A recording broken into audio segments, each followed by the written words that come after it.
ಹಾರ. ಅದೇನು ಫಾರಿನಿಂದನೋ ಅಥವಾ ಬೇರೆ ಹಿಮಾಲಯ ಬೆಟ್ಟದಿಂದನೂ ಬರೋದಿಲ್ಲ. ನಮ್ಮ ಜಾಗದಲ್ಲಿ ನಾವೇನು ಬೆಳೆಸ್ತೀವಿ, ಭೂಮಿಗೆ ಕೆಳಗಡೆ ಬೆಳೆಯುವ ಗೆಡ್ಡೆ ಗೆಣಸುಗಳನ್ನು ಬಿಟ್ಟು ಪ್ರಾಣಿಕ್ ಫುಡ್, ನಾನ್ ಪ್ರಾಣಿಕ್ ಫುಡ್ ಅಂತಿದೆ. ಪ್ರಾಣಿಕಲ್ಲಿ ಪಾಸಿಟಿವ್ ಫುಡ್ಡು, ನೆಗೆಟಿವ್ ಫುಡ್ ಇದೆ. ನಾನ್ ಪ್ರಾಣಿಕಲ್ಲಿ ಪಾಸಿಟಿವ್ ಫುಡ್ಡು, ನೆಗೆಟಿವ್ ಫುಡ್ ಇದೆ. ತುಂಬ ಡೆಪ್ತಾಗಿ ಹೋಗಬೇಕು, ಆದರೆ ಹೋಗೋಕ್ಕಾಗಲ್ಲ.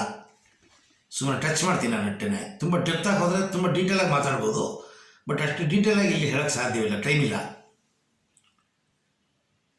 ಪ್ರಾಣಿಕ್ ಫುಡ್ ಅಂತಂದರೆ ಪ್ರಾಣ ಇರುವ ಫುಡ್ಡು, ಜೀವ ಇರುವ ಫುಡ್ಡು. ಜೀವ ಇರುವ ಫುಡ್ಡು ಅಂತಂದರೆ ತರಕಾರಿಗಳು, ಹಣ್ಣುಗಳು, ಸೊಪ್ಪುಗಳು. ಸೊಪ್ಪುಗಳು, ಹಣ್ಣುಗಳು, ತರಕಾರಿಗಳಲ್ಲಿ ಪಾಸಿಟಿವ್ ಇದೆ, ನೆಗೆಟಿವ್ ಇದೆ. ನೆಗೆಟಿವ್ ಯಾವುದು? ಭೂಮಿಗೆ ಕೆಳಗಡೆ ಬೆಳೆಯುವ ಗೆಡ್ಡೆ ಗೆಣಸುಗಳು ನಿಷಿದ್ಧ. ಭೂಮಿಗೆ ಕೆಳಗಡೆ ಬೆಳೆಯುವ ಗೆಡ್ಡೆ ಗೆಣಸುಗಳಲ್ಲಿ 99% ಹಿಟ್ಟಿನ ಅಂಶ, ಕಾರ್ಬೋಹೈಡ್ರೇಟ್. ಆಧ್ಯಾತ್ಮ ಸಾಧನೆಗೆ ಕಾರ್ಬೋಹೈಡ್ರೇಟು ತುಂಬ ದೂರ. ಸಿಹಿ ಮತ್ತು ಕಾರ್ಬೋಹೈಡ್ರೇಟು ಇದು ಎರಡೂ ಕೂಡ ಆಧ್ಯಾತ್ಮಕ್ಕೆ ತುಂಬ ದೂರ. ಸೊ ಅದರಿಂದ ಭೂಮಿಗೆ ಕೆಳಗಡೆ ಬೆಳೆಯೋದನ್ನು ಜಾಸ್ತಿ ಬಳಸೋದಿಲ್ಲ. ಎಕ್ಸೆಪ್ಟ್ ಅರಿಶಿನ, ಶುಂಠಿ, ಈರುಳ್ಳಿ ಅಲ್ಲ,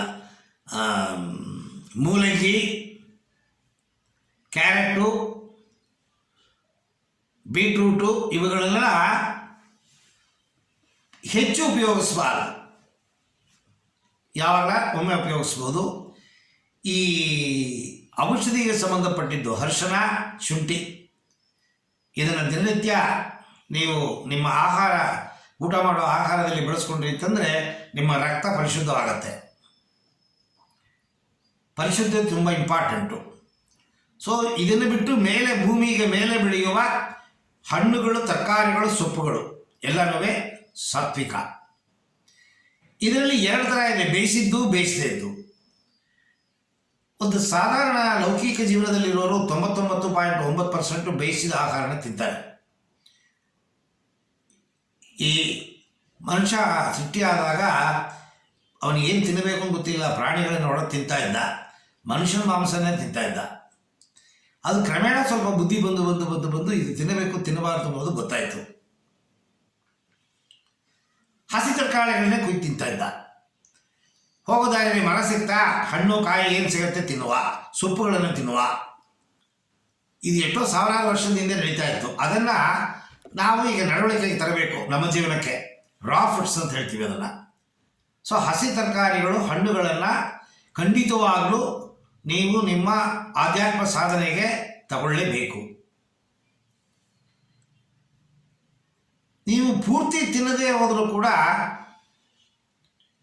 ನೀವು ತಗೋಬೇಕದನ್ನು ನಿಮ್ಮ ಆಹಾರದಲ್ಲಿ.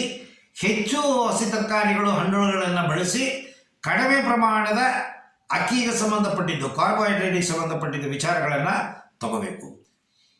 ಕಾರ್ಬೋಹೈಡ್ರೇಟನ್ನೇ ಮೇಯ್ನಾಗಿ ತಿಂತಾ ಇದ್ದೀವಿ ನಾವು. ಅದನ್ನು ಬಿಟ್ಟು ಈ ಥರದ ಆಹಾರಗಳನ್ನು ಹೆಚ್ಚು ಸೇವನೆ ಮಾಡೋಕ್ಕೆ ಶುರು ಮಾಡಿದಾಗ ನಿಮ್ಮ ಆಧ್ಯಾತ್ಮದ ಅನುಭವಗಳು ಚೆನ್ನಾಗಿ ಬರುತ್ತೆ.